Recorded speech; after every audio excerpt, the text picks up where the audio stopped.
Alright, welcome. So today we have Loki. He has been highly requested, so let's get right into it, talking about his abilities and how they matter into building Loki for any newer players out there. Now, Loki, overall, to keep it simple, he relies on cooldown reduction to get both in and out of team fights, and he relies on a huge amount of physical power. As you can see here, I have 40 physical power from my warrior tabby boot, and you can see how much physical power from his items he uses for additional power or damage for his abilities. As you can see, 100% for his decoy, 100% for his aim strike, and 120% for assassinate. Huge amount of burst damage.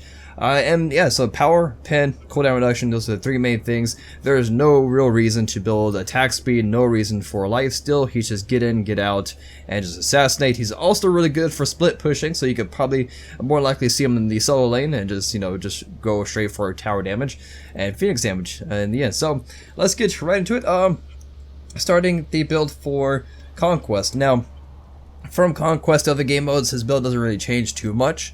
Maybe just like the order in which you buy things. So let's go ahead and sell the warrior type boots.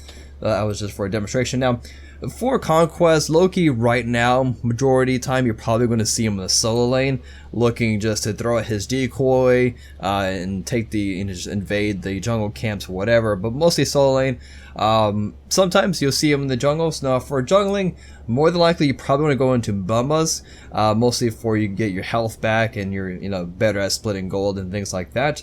But you can also, for jungle, you can go into Transcendence if you really want to. Now, for a solo lane, there's actually no reason for Bumba's Mask on a solo lane, obviously. So you just go into Transcendence for a solo lane or whatever lane you are.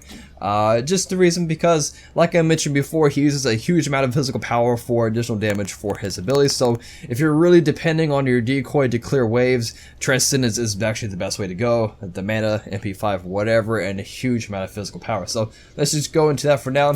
And again, for other game modes, you can still start with the Transcendence. More likely for game modes outside of Conquest, you probably start Boots first and then Warrior Tabby. Not Warrior Tabby, Boots first and then Transcendence. So yeah, let's just go to Transcendence for now. Moving on, again, just like I said earlier, go into the Warrior Tabby. No reason for attack speed for Loki, honestly.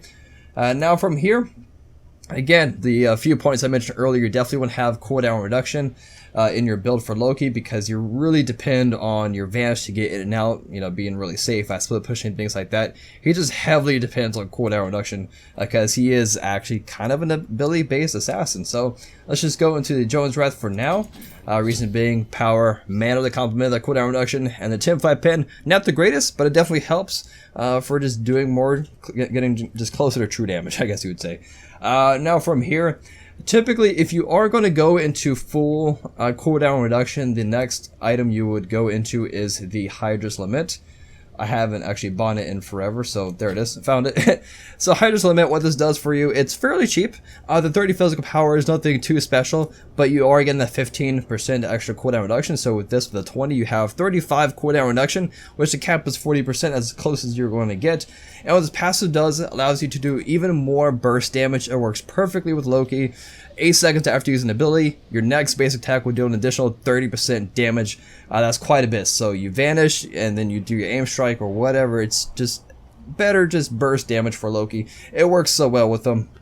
Now, let's say if you want to go for the more defensive route, which pretty much no Lokis go this, but for whatever reason, if you want to be more defensive, then you go into the breastplate.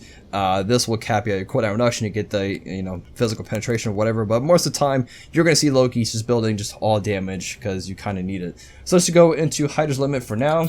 If you don't want to go into Hydra's right away and you value or you really need the penetration, then you can go into Titan's Bane in place of Hydra's, and then you get Hydra's right after Titans. But more than likely, you will have Titan's Bane in your build, especially if you're looking for objective damage and just shredding tanks. And then after that, you would just go into another penetration item. It could be brawlers if you want to shut down high health regeneration gods or just healing gods. If not, if you're looking again for more objective damage, like towers and phoenixes like that, then you would definitely go into the Crusher. Or if you just want the matter of the power in the pen, this saves you 100 gold compared to the brawler. So you go into one of these to whatever you want. And this is what your typical Loki build will look like. You have 35% cooldown reduction. You have 256 power without any stacks on Transcendence. And of course at level 20.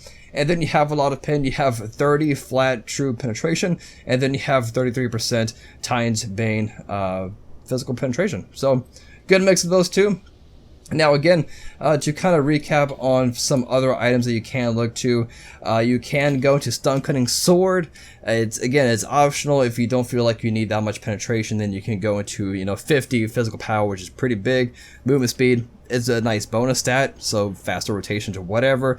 And the passive, so as soon as you go to ulti somebody, you do one initial hit, and you probably can get 2 or 3 extra basic attacks in on your target, and this allows you to shred more physical protections just flat, and then also give yourself more physical protection, so you'd be ready to trace some blows if you need to. That's another optional item that you can go into. After that, there's no other real items. In the upcoming patch, probably here in a couple of days as of this recording, the Shifter Shield will have a 300, I believe. Yeah, it's going from 2700 to 2400. Regardless, it's getting the price reduced, and you can look for this if you're looking for more protections. And as long as you're above half of your life, you have 60 physical power, which is a lot, and once you go below that, you get more protections. It is an optional one. Again, more than likely you're going to go into just power, penetration, and cooldown, just like I mentioned before. Just diving a little bit deeper. Some may pick up the Deathbringer in their build.